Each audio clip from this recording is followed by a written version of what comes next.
And again, the Lord God hath commanded that men should not murder, that they should not lie, that they should not steal, that they should not take the Lord of their God in vain. We sort of skipped on fucking 14-year-olds, though, that they should not envy, that they should not have malice, that they should not have contented one with another, that they should not commit whoredoms, and that they should do none of these things, for whoso doeth them shall perish, except for that one guy. All of which they all did, right? Like Right, Joseph hit all of these. Literally, like I Young. could spend an entire 2-hour block of this show just going one by one and providing citations of every single time Joseph Smith did one of those things.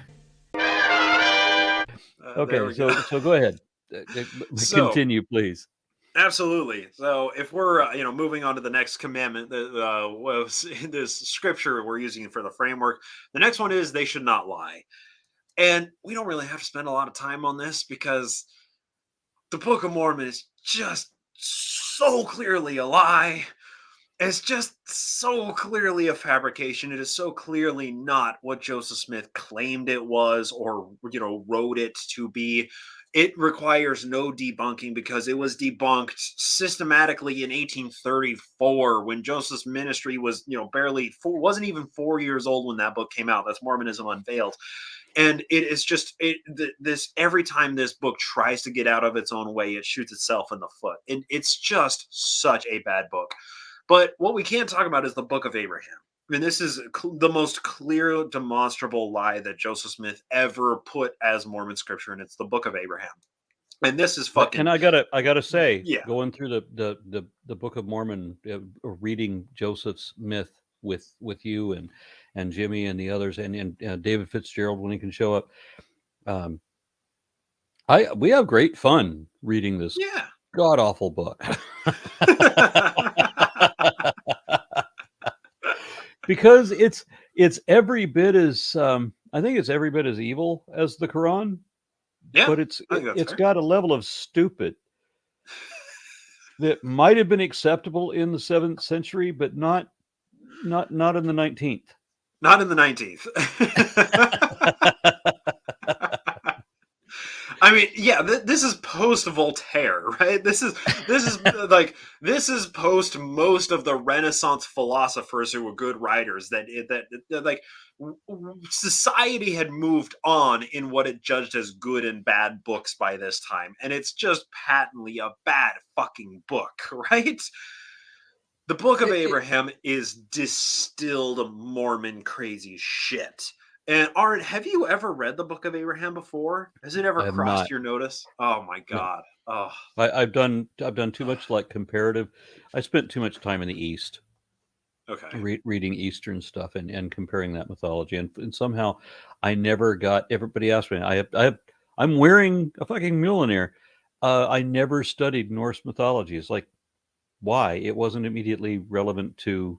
It was relevant to the formation of our American legal system, right, where Christianity and Abrahamic religion were ironically not.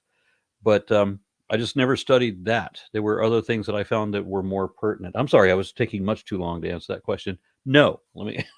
But I mean, it's relevant, right? Like when you find a subject that you're interested in, it's like if these are ancillary or tangentially related, it's not always necessary to dive down those. But I will say, if nothing else, just for the entertainment value, the Book of Abraham is rocket fuel crazy Mormon shit. If the Book of Mormon is just like gasoline, right? It is unbelievably crazy. And is the Book of Abraham one of the there was I forget what the Mormon collection is, the tome. You have the Pearl of Great Price and the Book of Mormon and correct Doctrine and Covenants, and and the Bible. Okay, so it's so the Book of Mormon is not part of that set. It is. So that's what we call the Book standard of Abraham. Works. Yes. Okay. Book of Abraham is part of the Pearl of Great Price. The Pearl of Great Price is composed of the Book of Moses, which is a rewriting of Genesis, the Book of Abraham, the Articles of Faith, and the Joseph Smith history. Is there one more book in there?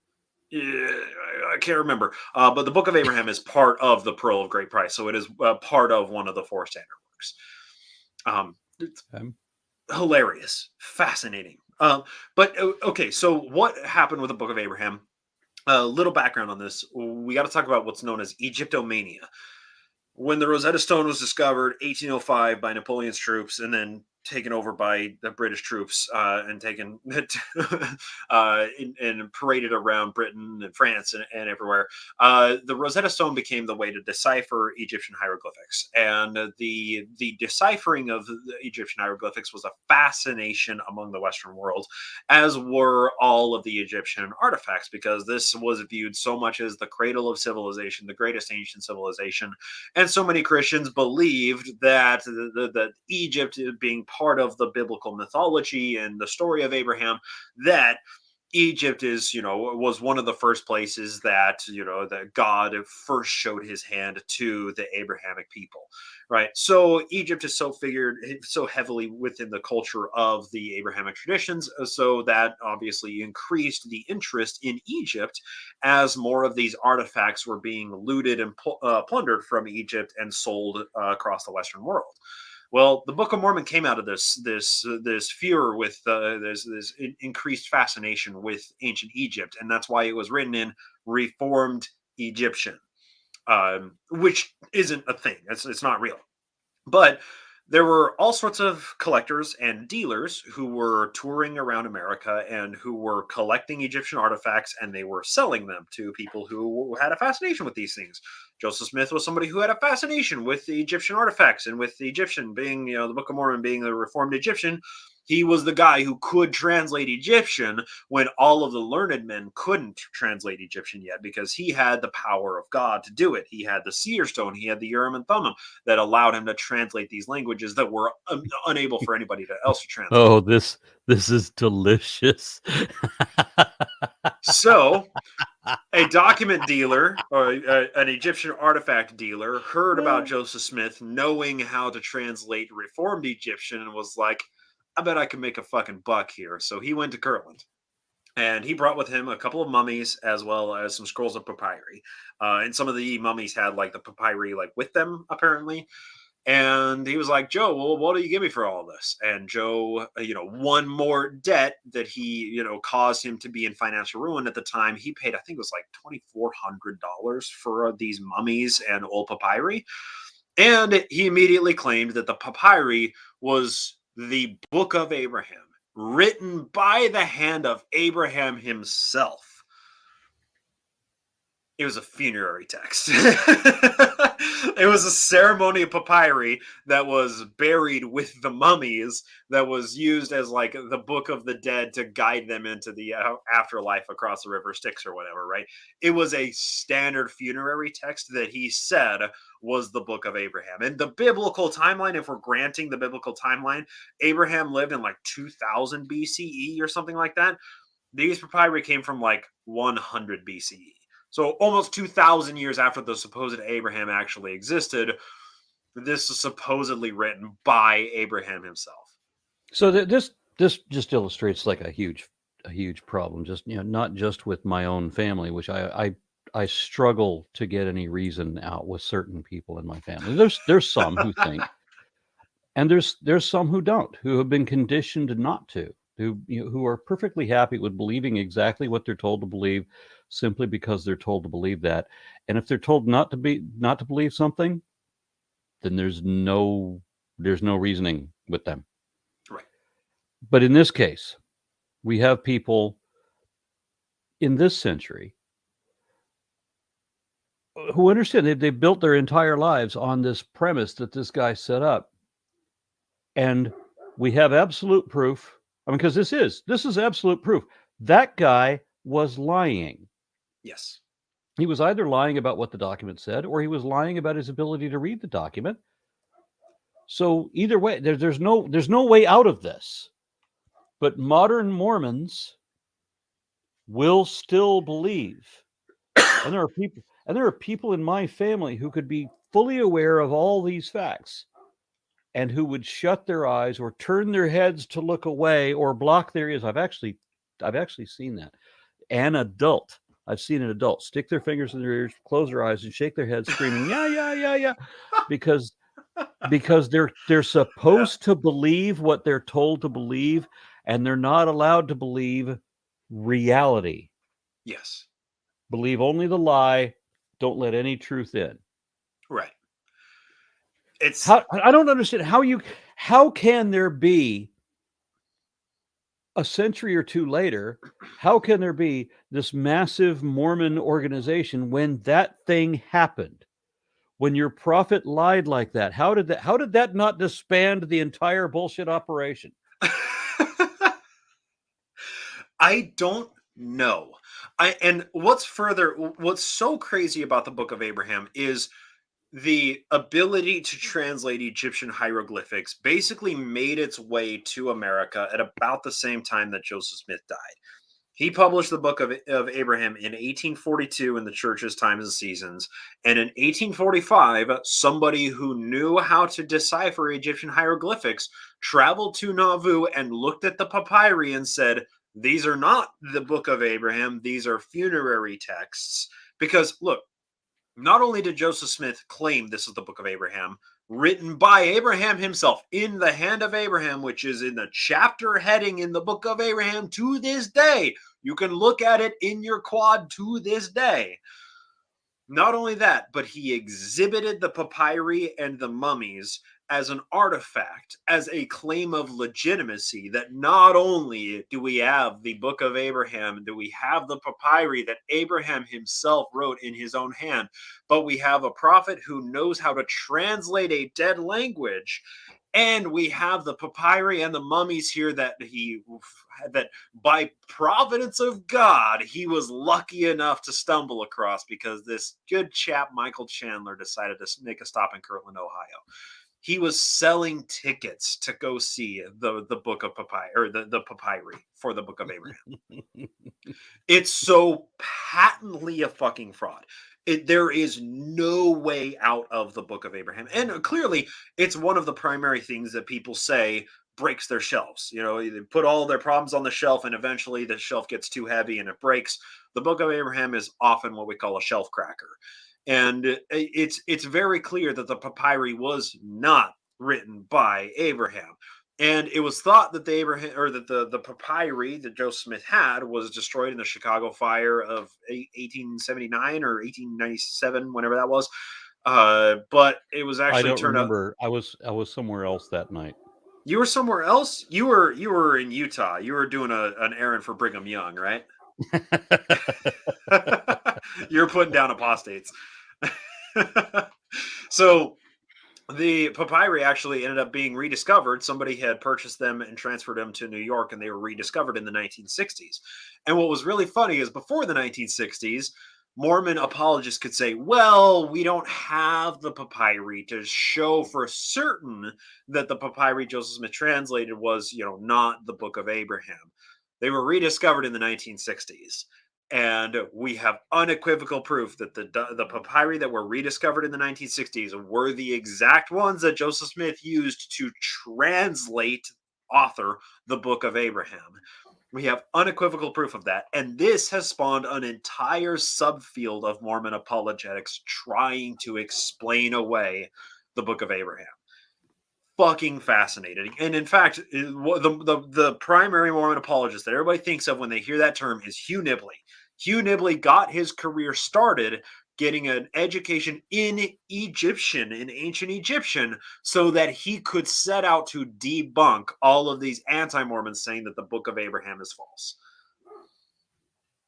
And again, fascinating story. That too is delicious. So somebody goes out and studies Egyptian so that they can vindicate the book of, the various Mormon scriptures. And then you come to a point where you realize there's no such thing as Reformed Egyptian. And when you do get a hold of Egyptian, and you get a hold of anything that was used as a basis or the translation of the Book of Abraham, and you realize, oh, complete bunk. Tell me that this guy, this Hugh Nibley guy, tell me that he walked away from the faith because he had an ounce of credit or honor or no? No, he's just known as the quintessential, the ultimate Mormon apologist. He was a very convincing Mormon apologist, but he is now a group of people who had followed in his wake. One of these is Carrie Mulstein, who is the modern day foremost apologist on the Book of Abraham, who is a classically trained Egyptologist who shoots his own fucking career in the face by defending the Book of Abraham. Unbelievable. Why are there apologists? They know, they all know that they are lying. They know exactly what lies they have to tell at every cue, and they know that they can never admit any error, no matter how brilliantly proved, no matter how conclusive it is. They have to keep plodding on, and whenever you prove them wrong, they just have to change the subject, go talk about something else. There's never a concession. Well, yeah, I may have been wrong about that and that other thing. No, that never happens. No. And I have this to show again with my Mormon family. I've had this conversation where I've had to point out to them, since 1977, since we started arguing about this, have you noticed the trend where I've been right every single fucking time and you've never been right about a goddamn thing ever? Have you noticed that every single fucking time we ever have an argument, you end up wrong? Absolutely. 100% to donut, babe. What the hell? Why don't you recognize patterns?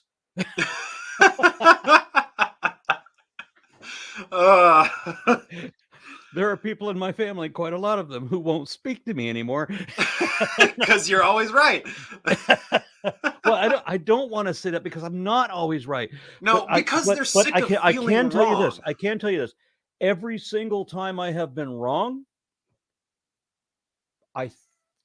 and I'm hesitant. Have I ever been corrected by? I've been corrected by plenty of people on my own side, plenty of science advocates, plenty of atheists have corrected me on this point or that point, but I can't think of a single time when a religious believer ever showed me to be wrong about anything. And if they had, my own people, my own associates, allies, whatever, would come forward and say, yeah, you're wrong about that. You should listen to that. That's what would happen.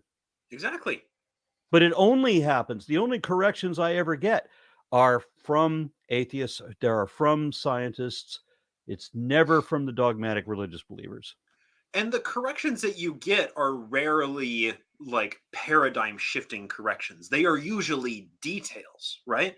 It's usually individual facts. It's for me in any case, it's usually a date that I got wrong. It's usually the name of a person that I got wrong. It's usually where a person was at a specific time that I got wrong. Very minute details, but very rarely, maybe never have I ever been presented with information that caused me to say, oh shit, wow, that makes me completely reconsider my entire conclusion about that specific subject. For me, that was Y2K. I got into a conversation with somebody where it was the day that I realized I was atheist. It was when I realized that I had been atheist for many years and didn't realize it. I still believed in supernatural things. I didn't believe in a God, and that's what atheism is. Do you believe in a God? Yes equals theist. No equals atheist. That simple. And don't make me have that argument all over again. I'm done. I won. Get over it. Okay, but I'm talking with somebody about the things that prompted me to believe in the first place, because I was I'm older than most other people in this generation, right? So that sentence didn't make any fucking sense. We're rolling with it. But anyway, yeah. So I'm a little bit older, and so when I was raised in like Los Angeles, and we had a whole, all the back in the 60s, there was a whole like spiritual movement, So I'm like part of that scene. And so I had all of this counterculture, pseudoscience crap loved at me. And so I thought I had scientific evidence for a number of independent beliefs from any religious dogma. And, one by one, I would find that everything I used to believe that I thought I had evidence for, if I would investigate that, now that I have the internet and I can investigate that, and I did, I got the internet right around 1997 or so, I finally joined, and I realized within a year, everything I was told there was scientific evidence for that for a religious belief or anything having to do with spirituality or religion or afterlife or any of that, psionics, whatever, mental powers, all of it, utterly vacuous, all empty claims, all bullshit. That's why everything anybody claimed was always on the other side of the Iron Curtain, or it was always on a remote island, or it was always in an instance where you there's no way to verify it, right? Yeah.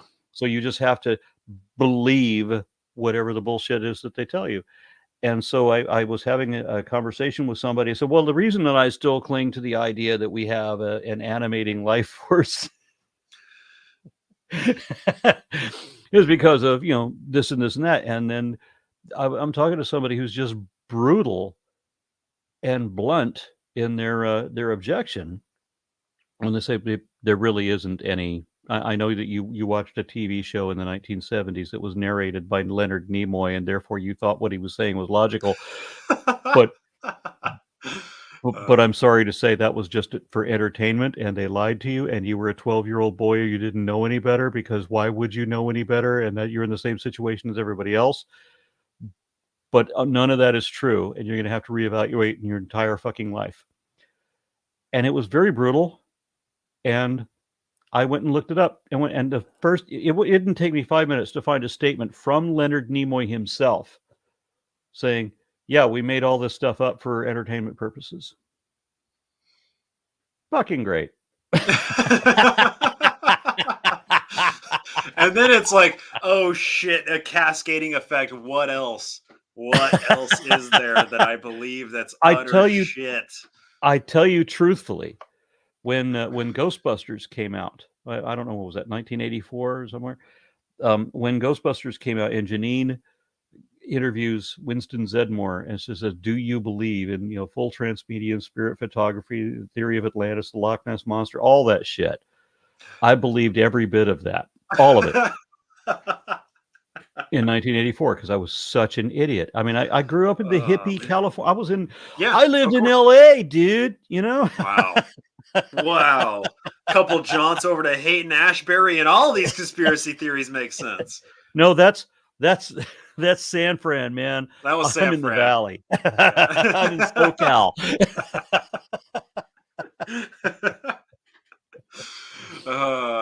That was way too much personal information about me. But I mean, the thing is, I'm looking at I want to know what's real. I don't want to base my life on anything that's not. And so I'm open to invest. The reason that I became a New Age spiritualist was because I wasn't content to read somebody else's dogma. I want to firsthand experience these things. I want to perform experiments. Does astral projection work? I don't know. Let me spend the next year or two doing transcendental meditation till I figure it out. Right. With a bunch of other people who were involved in the same sort of thing. That was my approach. Right. Well, I think that's important too, is like the investigation is rewarding for you, but investigating into something like the Book of Abraham is not rewarding for somebody who believes in this, right? Like for you, learning that Leonard Nimoy made this shit up, that was a watershed moment for you that caused you to question a whole lot of things. But I'd be willing to bet that you hadn't staked your eternity and your family and your job and all of your friends and your relationships on that, maybe to some extent, but probably not to the same extent that somebody commits their life to a specific denomination, right? You got me pegged. I had already rejected hell when I was 12 or 13. I'd rejected hell. I rejected the Bible as authoritative when I was 12. I still believed in God for a while until I was 19. But it was just little pieces of the theology had to fall away. And so I never had an eternity. My arrangement with God is that when I die. And that's it. And it's over. Because I think that's how it's supposed to be. So the level of discomfort that you experienced ended at your death. It ended with your disconnection from all of these things that you felt were supernatural existence or properties around you. But then learning about these things and becoming a skeptic-minded person, that concluded those things there. But for so many Mormons confronting these problems, this takes away their family. This takes away their eternity. This takes away everything that they know and love. This takes away their culture and oftentimes their jobs and everything that they know. And it's frustrating to me because I mean, almost all of my family is still believing Mormon. I have many family members who are currently on missions, both senior missions and younger, elders and sisters, 18, 19-year-olds who are out there being sales force, right? But I know all this information and I still see them doing these things because I know the value that their church gives to them. And confronting something like the Book of Abraham threatens to take all of those things away from them. Now, what they don't understand is that it is an evolutionary process to evolve beyond the culture of the church and what the culture dictates your life should be. Your life doesn't end there. I would be willing to bet that almost every ex-Mormon would say that my new life began when I stopped believing in the church, and that's how it felt for me. But that is I got such to tell you, a Rubicon for people to cross that they refuse to do. I gotta tell you, I get messages regularly. I got one today that said that almost exactly. Right. They said that 1 year ago today they were diehard believer, and now they're agnostic and they don't believe anything anymore. They're no longer making excuses for a God. That why would the God want to be worshipped if it existed? Right. Better to live your life by what you think is true and what what you can show to be true, and not believe things that you can't show to be true. Maybe it's true and maybe it isn't, but why would I want to invest myself in things that I can't show to be true? Right. That's much more reasonable. I see messages like that, I want to say, on an average of once a day. Now, that's not a lot, but it's been going on for more than a decade. And if anybody Right. wants to know why I'm still doing what I'm doing, just because I started doing this in 1997, and I started getting responses like that. And now I'm up to one a day, messages of people thanking me for having said something that helped them walk away from their faith. It's really encouraging as a fellow content creator to have those whenever I'm feeling down. I'll just go cull through old emails that listeners have sent me saying, sharing similar sentiments. And there's nothing quite like it. Yeah. There nothing will give you that feeling like somebody saying you helped me on my faith journey out of the church, or you helped me process what my life was, or you helped me understand XYZ thing in a way that made sense. That is vindicating to me, and that is honestly one of the primary things that motivates me to keep coming back and keep doing stuff like this, because it's so much fun to me. And just if I just keep throwing more out there, then hopefully more people will be caught up in that and will see that there is no reason to believe in shit like the Book of Abraham or the Book of Mormon. There is no reason for this. There is only feelings for this. And if you live your life by what your feelings tell you to do, you're going to end up cutting off a guy's head and stealing his brass plates. There is reason for what we're doing, though, and this is what a lot of the people who still cling to their belief don't understand why I'm doing this. I want to defend a child's right when they're seeking an education and when they're in a public school, they're listening to a teacher. They are expecting to be told accurate information by someone who knows. They're not expecting to be lied to by someone who doesn't know fuck all. Right. And I've had to call out teachers when they've said stupid shit to me. I'm a child. I'm in a classroom. I'm supposed to listen to the teacher. They're supposed to be an authority. It's just that when they tell me once you've had the measles once, you can never get it again. I understand that evolution is a thing. I also understand that there's different variants of measles. I had to point out to the teacher that I've had measles twice, and she called me a liar in front of the class. I had 2 different kinds of measles. Right. But she wasn't going to allow that.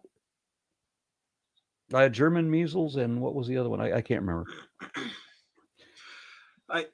I think there is something to be said about, and I look at this through the Mormon lens, but I think it is a very largely a faith lens, that it is seen as a virtue to be childlike, to have a childlike wonder for things.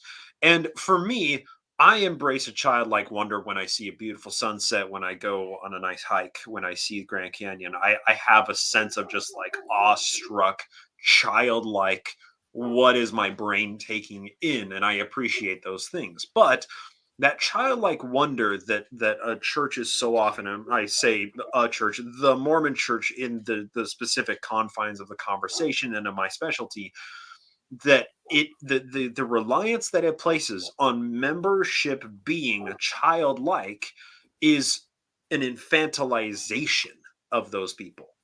It is making sure that those people believe it is the most virtuous and righteous thing to be a fucking idiot about your religion and to not question anybody, because that deference that children give to adults, that adults are authorities and adults would never lie, that same trend extends for adults to the religious leaders, right? The religious leaders, the religion, the gospel, the corporate church, whatever, would never lie. The gospel is perfect. While the men may be fallible, the gospel itself is perfect.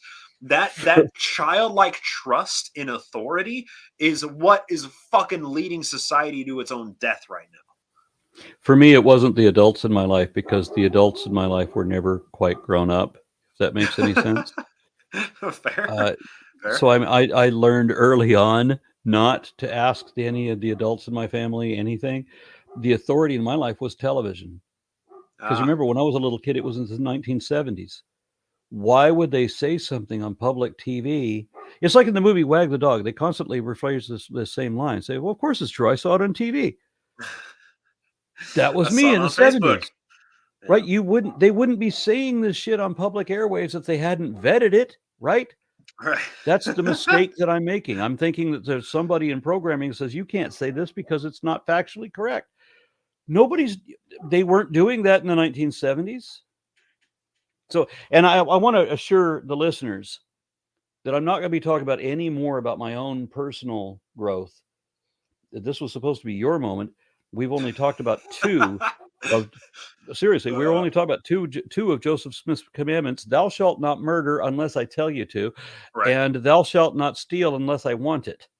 Or this one is lie, actually. We're still on lie at this point. I believe. We're still on lie. Yeah, we're still on lie. We haven't even gotten to steal yet. Okay, we shall not lie. Oh, wait, what's this whole book that I wrote, or 4 books that I wrote? Thou shalt not lie thousands of times, or at least not tens of thousands of times. Unless you're the president. Yeah, or unless you're the prophet, right? Whatever. Oh man. Well, right. So like that, thou shalt not lie. You just look at the Book of Mormon. You just look at the Book of Abraham. You just look at this here. I'm going to share a screen again because this is just a little too perfect. We know Joseph Smith's translation methods of the Book of Abraham because he wrote it down in the notebooks. He had his scribes write down the little tiny Egyptian hieroglyphics. Then he put his head into his hat and he just said whatever the fuck he wanted to. And we have the grammar in Egyptian alphabet language right here. He began the project in 1835, published it in 1842, and we see his translation of Egyptian. I would be willing to bet that every linguist who happens to watch this would say, that's not how you translate a language. You don't just write down a symbol and say what the fuck you think it says. That's not how translating something worked. Especially when, I need to reiterate this, there was no translation available in America at the time that he wrote this down. That's what makes it so delicious, though. Here's a guy who thinks here's a guy who thinks he's perfectly safe. No one will ever know what these hieroglyphs mean, so I can make up whatever the fuck I want to. He's not aware that somewhere over in Europe, somebody has already figured out what these hieroglyphs mean, and that it's only a matter of time before he's exposed as a fraud. But it doesn't matter. Because believers gonna believe. They're gonna roll their eyes back into the back of their heads and go, I'll believe whatever you tell me. If this is wrong, I don't want to be right. That's right. That's exactly it. Oh, fuck.